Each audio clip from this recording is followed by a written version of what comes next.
mga guys, yung kay PBBM, constant yun eh. Constant, hindi nagbabago na talagang ever since pag-upo pa lang ni PBBM, kontra na sila, binubugbog na nila.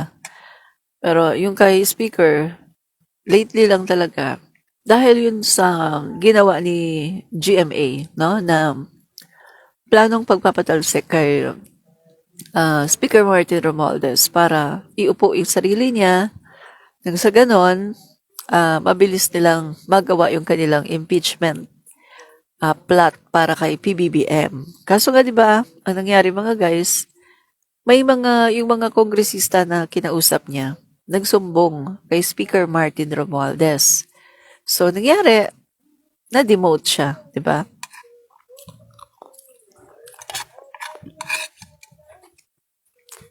So simula nun mga guys, galit na galit na si Sara Duterte. Kasi nga, hindi natuloy yung plano, di ba?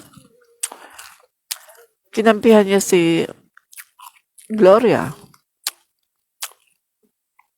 Sa bagay, yun naman talaga ang kakampihan niya kasi yun ang kanyang kapareho ng likaw ng bituka, no? Si GMA. At pareho silang talagang dilawan, no?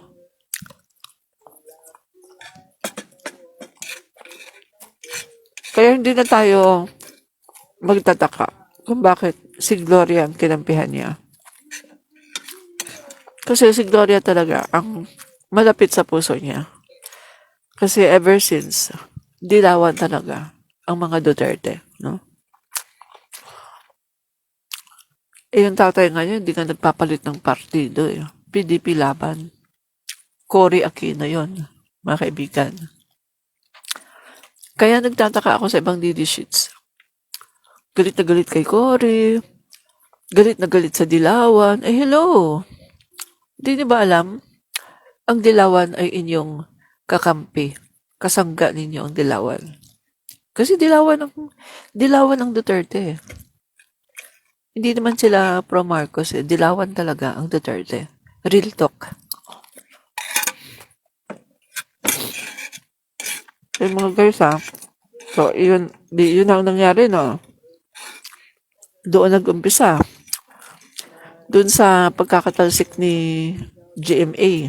Dahil nga sa plano niyang palitan si Speaker Martin, no? Para matuloy yung impeachment kay PBBM. Magandang araw po, Admin Rich. Magandang araw din po, Ted Tobias. Sorry po, kumakain ako kasi kagigising ko lang eh. So ngayon pala ako nag-breakfast. Kagigising ko lang talaga. Kasi kagabi, mga 4 a.m. na ako nakatulog. Dami kong ginawa. Kaya ngayon, ayoko pang gumising. Sobrang talagang parang antok na antok pa ako. Pero sabi ko, uy, gising na ako. Parang sikat na yata yung araw, no? So dito kasi, hindi naman halata kung sumisikat yung araw sa labas. Hindi halata. Nakasarado kasi. Sarado yung mga bintana ko. Ngayon, binuksan ko na. So, yun nga mga guys, no? Yun ang unang-una na nangyari. And then, yun, inumpisahan na binugbog si Speaker Martin Romualdez ng Tambaloslos issue. Pinakalat yan ni Sara Duterte, Tambaloslos. At yung mga attack dogs niya, yan, pinakalat social media. So, yan ang the best example, mga guys, ng paninira, no? Ng paninira ni Sara Duterte kay Speaker Martin. The best example. Actually, guys, ano lang to si Sara eh. Yung ibang klase siya tumira.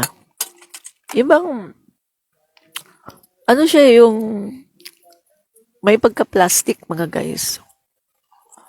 Yung bang titira siya in a way na parang hindi siya tumitira. No? Titira siya in a way parang very subtle. Pero, hindi mo alam mga guys na napakalaki pala ng impact. Kasi, ginagawa niya, di ba, marami siyang mga attack dogs. So, titira siya, post siya ng tambaloslos. Anong ginawa ng attack dogs niya? Sinuportahan. Kinalat sa social media, tambaloslos, tambaloslos.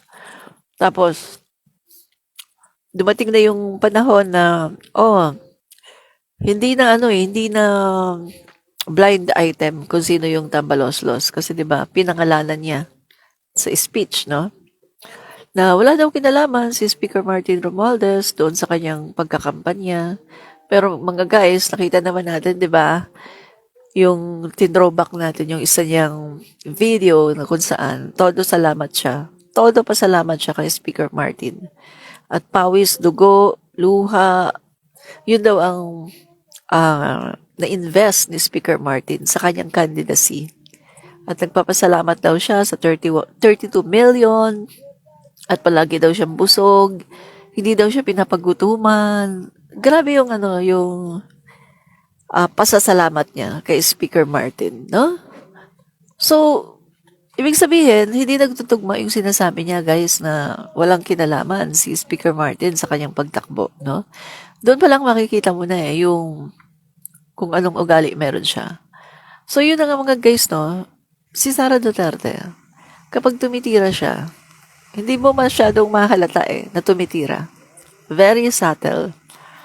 Akala mo nag-post lang ng tambaloslos. Pero, ang laki ng impact. Yun nga, yung mga attack dogs niya, ginamit ito sa social media, pinakalat. Until now, di ba? Patok na patok, tambaloslos. At,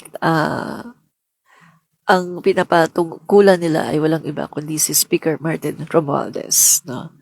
So, yung mga guys, na. So, pagkatapos ng tambaloslos issue na yan, nakita natin nung umalis naman nun si PBBM papunta ng Japan ba yon? I think Japan yata, no?